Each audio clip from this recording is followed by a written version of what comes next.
Yo, what's up? It's Jimmy on from Glitchy Thumbs, and today we have character 1.2. This character comes out of a character set, out of many character sets. We'll just call this one character set number 1 that I'll be using to create some characters in Blender. Characters that I randomly came up with, so bear with me and you'll see the process. A lot of the stuff is going to be about my thought process and a little bit of tutorial combined, so that's how the video is going to be from going forward. I'm just going with the flow, see what happens. And Ghost, pretty much, if you saw the last video, came from this character set. And without further ado, let's get to the video. So I start with a PNG file, which is going to be the reference that we're going to be using to model our characters. And I came up with these characters in Procreate. I drew them with the Apple Pencil. And if you want to see that process, you can check out the YouTube Shorts or TikTok video that I'll have in the description below. And that process is a little bit interesting, and I think you'll find it pretty useful on how I came up with these characters. And it worked for me, and hopefully it works for you. I dropped in the PNG file into Blender and just dragged it into place and just aligned everything so that we can start blocking out our character. And we're working on character 1.2, which is the character right next to Ghost. And what I did was lower the opacity so that it's easier to see us working on our mesh, and just align the reference like so. I moved it back a little bit so that we have that middle line for our mesh when we use our shape to create our character. And in the beginning, you have to do a little bit of setting up, but this is going to be fairly simple because now we have it all set up and we'll be able to work on the next few characters in the next videos. The other characters in this set are going to be following the naming convention as character 1.3, character 1.4, and character 1.5. Since there's 5 characters, that's what we're going to be going with, and that makes it easier for me to locate in my folders or in any reference that I have in case I need these characters for a future mechanic. So for character 1.2, I started with a cube and I'm aligning the shape as best as I can to match the reference. And I add a subdivision surface modifier and change the viewport to 2, which gives you this more rounded circular shape as a mesh. And if you do a loop cut with Control R, the shape becomes more of a cube shape. And then I go to edit mode and drag these vertices to align our mesh to get as closely as possible to our reference. And I'm scaling it in the y-axis as well. A lot of this is going to be visualization, so we can't really see how it would look like in the 3D space because our reference is 2D only, so it's like a side view. Most of the time I'm visualizing it in my head, but you can kind of get an idea of how the character should turn out, especially since this is my character I came up with, so I already had an idea of how I want the shape to be, how wide I want the shape, etc. And when dragging these vertices, sometimes you select only the one in front, so most of the time you have to go in X-ray mode to select the one in the back as well, otherwise both sides won't align correctly. And once you have the shape that you like, you'll apply the subdivision modifier. This gives you more vertices, edges, and faces for you to manipulate and move around. And here I am deleting the vertices, and if you go in X-ray mode, you can select the entire side. And the reason I did that is so that I can get half of the shape, because in Blender you're able to use a mirror modifier, which I'm doing here, and it mirrors to the other side of your mesh, so you only have to do half of the work, which is the beauty of Blender. Very powerful tool. So anything that I'm manipulating on the right side will also be applied to the left side, and that's what I found super useful. And I didn't play much with sculpting, but you can sculpt in Blender and create some great high quality meshes, but that's not where my mind kind of went to. I kind of think of things in the most simplest way as possible, and whatever framework or workflow I find easiest is what I stick to, and that's just creating shape as separate object and then using that as low poly model. And a lot of these videos are older videos that I recorded, so now I'm doing a voiceover, so there might be some differences in my thought process. Let's just say I've gotten better in Blender, so my thought process might be a little more advanced explaining it, but I'm trying to explain it as simple as possible for people who are understanding from the beginning. But I guess I didn't use the cube and the subdivision modifier after all, and this process is definitely more simpler to create low poly models. So I add a plane and I rotate it to the side and I scale it down. And with a plane, it's like a flat square shape that you can use in Blender. It's pretty much in 2D, so you can add a loop cut, which I'm adding here, and loop cuts gives you extra vertices, edges, and faces to work with. And with the vertices, you can actually align it to your reference a little bit better. And if you need more vertices, you can select 2 vertices and right click and subdivide, and it'll give you an extra vertex to align, and that's what I'm doing here. And you can see the shape is coming along really nicely. And what I did was extrude, and the hotkey for that is E on your keyboard, but for me I changed it to D, and I'll explain that in a future video. I extrude all the way to the left of our reference, but I undid that and instead extruded in portion, because we're going to need these edges to pull out the character to create the 3D shape that we'll need. And I align these vertices on the bottom to my character, and you can see we're blocking out the character character pretty nicely. You just have to follow your reference and try to get the shape as close as possible. And what we're doing is blocking out the shape in this process of the workflow. And once we have the shape that we like, what I'm going to do is extrude in the y-axis to create more of a 3D feel to it. And what we're going to do is delete the faces in the middle. It's because we don't need those faces because they're going to be inside of our entire mesh, because we're going to use a mirror modifier to mirror to the other side.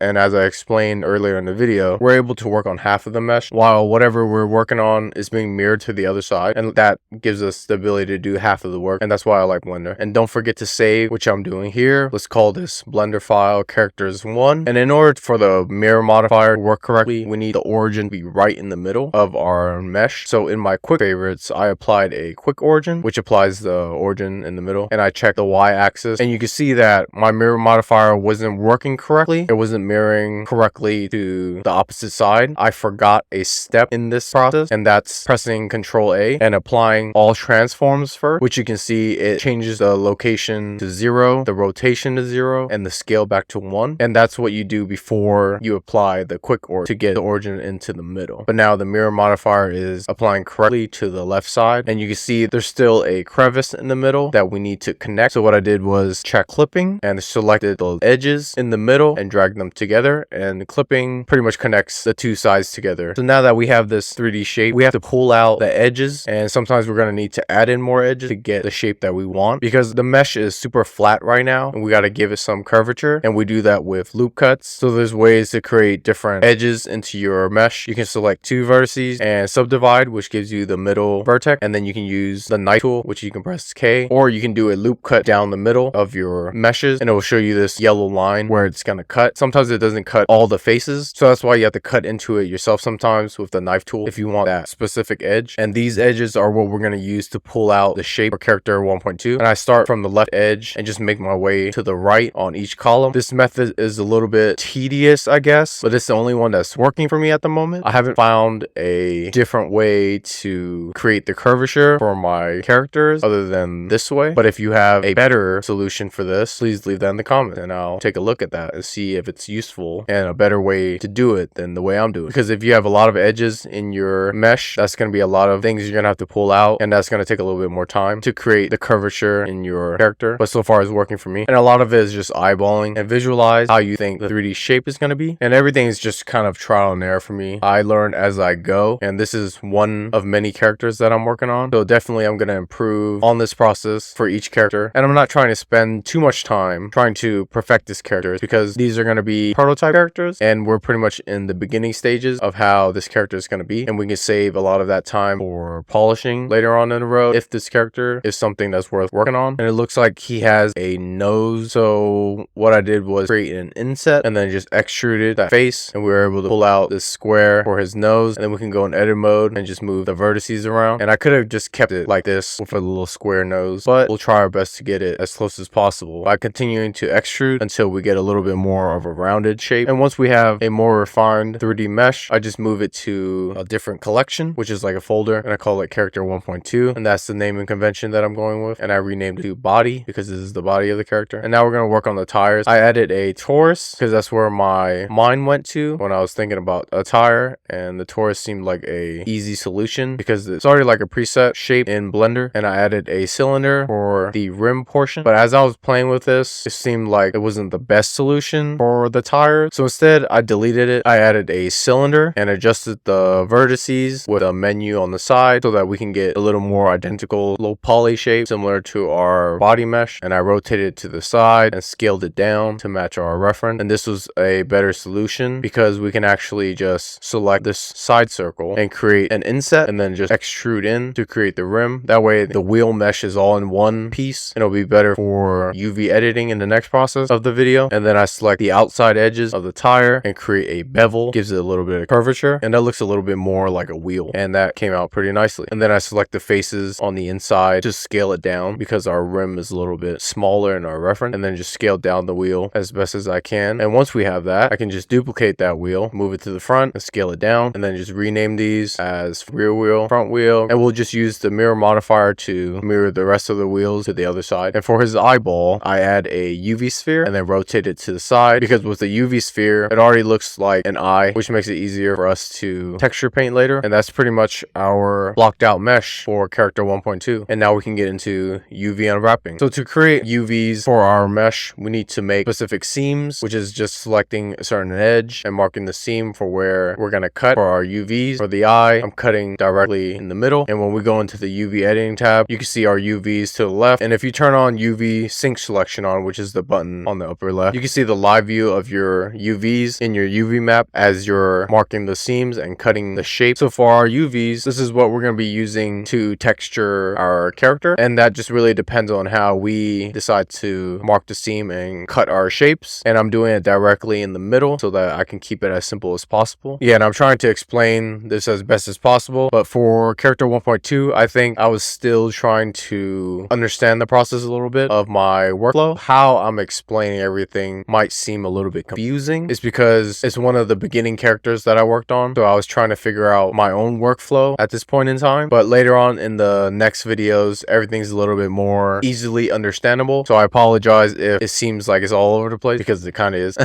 But I'm just going with the flow right now. I'm trying to get through as many videos as possible. So bear with me if this one's a little bit confusing. But yeah, for UV editing, I'm cutting everything down the middle so that it's just easier to texture paint. For these characters, I can just apply a solid color to the left side and the right side. And normally it's better for me to align everything in the beginning for all the UVs, like the characters facing left to right, the UVs should face left to right, because that just makes sense. But sometimes there's going to be specific shapes that we cut that'll be pretty confusing to know, but the person who actually does all the UV editing and makes all the cuts will understand. But if you pass it on to someone else, it might look a little bit confusing. But for me, this is how I align everything to make it easily understandable for me in the next portion of the process, which is texture painting. So I know where in the texture everything is for all the UVs, and I can actually fill it in with a specific color, or if I need to draw in a specific shape or like a mouth, which we're going to need for this character. And for the wheel, I select the edge around the tire portion, and then I press U to unwrap. And all this is trial and error. You kind of figure out where you decide to make your seams. And I also made a seam in the middle where the rim is, and then I unwrap to see how the shape looked like. And we also need a seam in the middle and a seam in the back. And how we cut our UVs is very important for the texture paint portion. It's so we know where to fill in the colors. And if it's a simple shape like the tires, it's easily understandable. The front of the tire can be a solid color. The rim portion can be a darker color. And to save space in our textures, we can stack our UVs on top of each other, which I'm doing here, because that portion is going to be the same color anyways. So that's why we're able to stack them on top of each other. And that area on our texture is where we're going to be filling in our colors. And I'm going to be using solid colors. And this part is very important because if you're creating a very detailed texture, you need to have your UVs cut correctly. And once we have our UVs, we can start organizing them as best as we can. And I'm still trying to get better at this, organizing the UVs, kind of like playing Tetris. You're trying to have everything fit in this square, and it looks like I'm giving him a nickname, which is Car Guy. That's a pretty good name for this character. If you guys have a better name, just leave it in the comment, but he definitely looks like the Car Guy. And I'm creating a name for the texture file, and we're going to be using the same naming convention. So we'll just go with character 1_2_texture, and then click OK. And you can see this black color is applied as a default. And in order to apply this texture, we need to add a material to our mesh. And in this material, we add a image texture and connect it to the base color. And you can see our character has this black color, which is being applied from the texture on the left. And what we can do to choose specific colors for our separate objects, like for the eye, I select it and I go into edit mode and I go to texture paint and I click the paint bucket, and under color palette, I click new and add a white color. We can select the eye and fill in it with the paint bucket to get this white color, and you can see it being applied on our texture file on the left. And then for the body, I'm going to be using a gray, and I'm going to be using simple colors for these prototype characters in the beginning. And as I work on them, I'll think of a different color palette for them, because everything's kind of subjective, and at this moment in time, I don't really know what color each character is going to be. So I just went with the most basic solid colors to focus on modeling out these characters first, which is why you'll see a lot of gray colors, white colors, black colors, and then just a darker shade of each, so that we can focus on more of the creation of the character versus the polishing of the character, which will be coming up with different colors. And since we went with a UV sphere, I can go in edit mode, select these faces in the middle of the circular shape, and then fill it in with black to get the pupil. And I didn't really like how the edges were. I wanted more of a rounded, solid edge. For around the wheel, I select these faces and go to texture paint and chose more of a darker charcoal gray. And I did the same for the back. And as I'm going, I'm adjusting my view a little bit because I want to be able to see how the character looks like while I'm painting them. But I also want to see how everything is filling in on the UV editing space. But I also need a space to select each object that we're painting. That's why the screen is split 3 ways. Top left is to see what our character looks like. Under it is our UV map with our texture. And then the right side is how we select everything. And I switch between the two depending on how much space I need. And for the mouth, I go into X-ray mode so that I can see the reference a little bit more. And I'm just eyeballing this, trying to get the curve correctly as best as I can. And again, these are just prototype characters, so we're not trying to make this as perfect as possible. This is so that we can just get an idea of how the character will look like in a prototype, and we'll build some sort of mechanic to go with the character. And based on that, I might get more ideas when I play the mechanic itself, or I might not, and that really depends. And it's all like a process that I go through to decide what character I want to work on. That's just the best part of,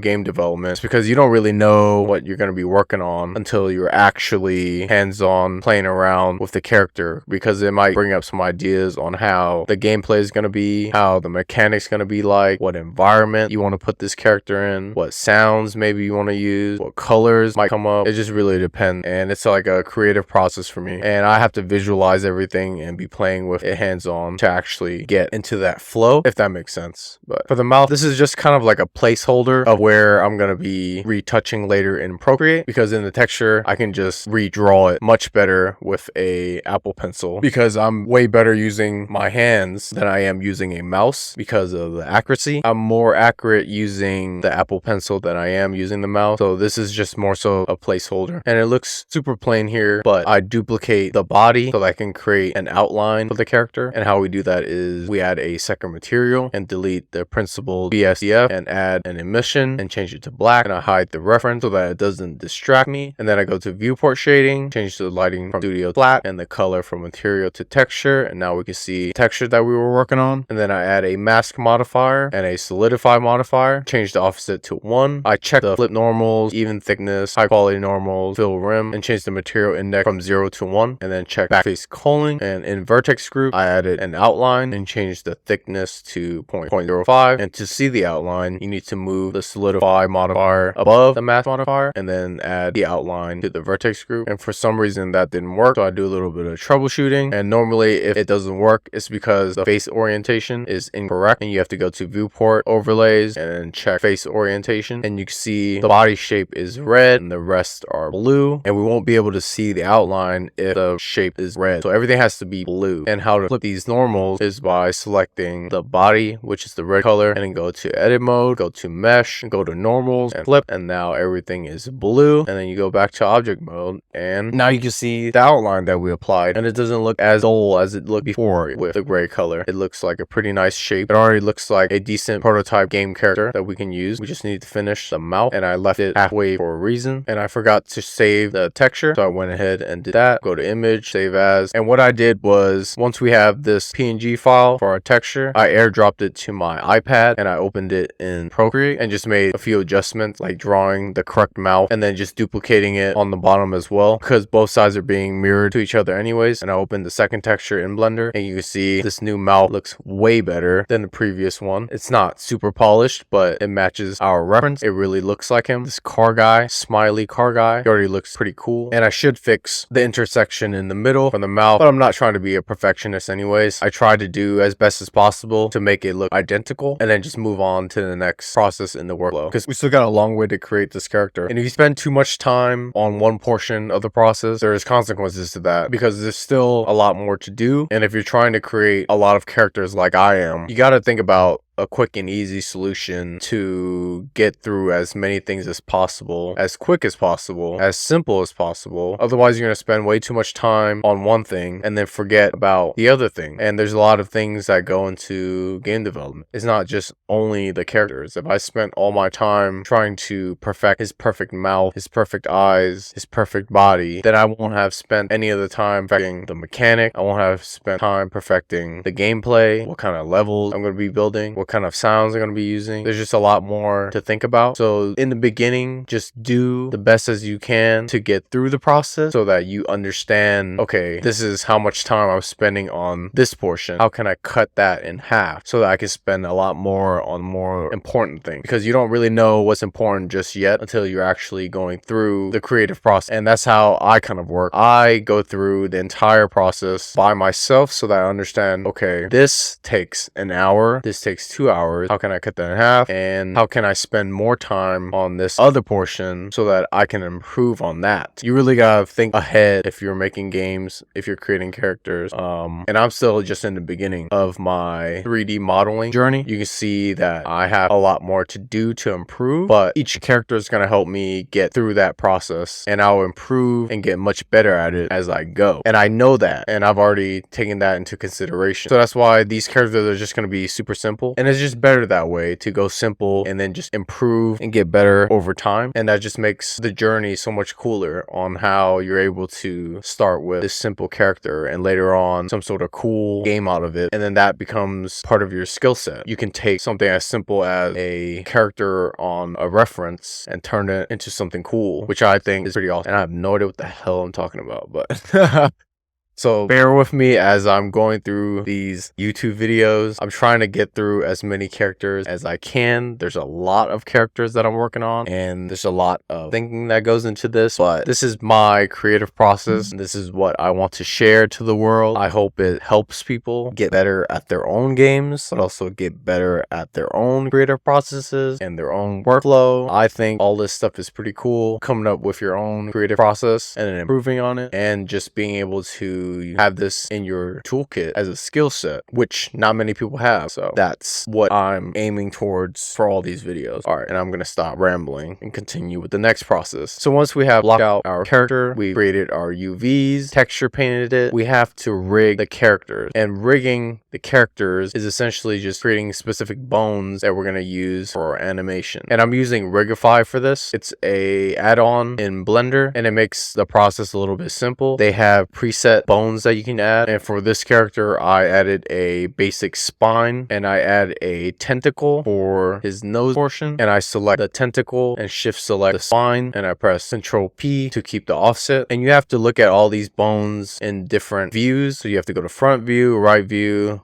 left view behind it. It's so that you can align the bones correctly, because sometimes they're all over the place when you're moving them, and if you have a lot of bones, it's going to be a little bit confusing. So you want to have everything aligned. And to rename it, I press Fn and F2. I call the tentacle nose and keep the naming convention nose 001, nose 002. I apply the mirror modifier, and I remove the inside faces of the eye, because we don't need this portion because you can't even see it anyways. It's just taking up space in our mesh. I believe that takes up resources in our game as well. I have to look more into that. I haven't really dived into that as much, other than knowing that if the mesh has unnecessary faces, especially if it's like inside of the character and we can't even see it anyways, we might as well just remove it. And to make things simple, I combine the body and the eyes. This makes everything easier for animation later. And then to organize these bones for the buttons, that will help us hide and unhide for animation later. We need to give specific layer names for them. So for the spine, it's usually the spine main, spine FK, and spine tweak. For the nose, it's a tentacle, so there's only a nose main and a nose tweak. And I separate these bones by different rows, and this will make sense later on when the buttons appear after we generated our rig. And to color code our separate layers, there's already a default color palette for this. For the main, I did 3. For the FK, I did 5. For the tweak, I did 4. Same thing for the nose, 5 and 4. And this separates the color for our rig, so we can clearly tell which layer is which for animation animation. And once we have that, we move our bones to a separate layer, and this layer correlates with how we name them. And then I go into pose mode and click one of the bones that has a Rigify type so that we can move the FK and tweak layers as well. And the dot is pretty much where our spine main is, and then on the next layer is where our FK layer is, and then after that is our tweak layer. And that's how we separate based on our layer names that we created. And we do the same thing for the nose. I move the tweak layer to number 5, and then the main layer to number 4, which corresponds with how we named them. Spine main was on layer 1, spine FK was on layer 2, spine tweak was on layer 3, nose was on layer 4, and nose tweak was on layer 5. And once we have that, we go back to object mode and click generate rig, and then we hide the original bones and then click in front so that we can see our rig in front of our mesh. And what we do is select the body and then shift select the rig and press Ctrl P so that we can parent the rig with our mesh, and we select automatic weights, and this allows us to move our mesh so that we can create a simple animation. And for this, it's just going to be him moving up and down, and you can play with the rig however you want. You can move it up and down, you can rotate it, you can scale it. It all depends on what you visualize for your character. And for me, it's just going to be a simple idle animation where he's bouncing up and down, and then we'll keyframe this animation at 0. I press I to insert a keyframe at this location and rotation. At the 0 frame, I moved it down by 0.2, and then at the 10th frame, I moved it up by 0.2, and then I duplicated both of those keyframes to get a loop going, and I felt like 0.2 was too much, so I changed it to 0.1 instead at 0 frame. And also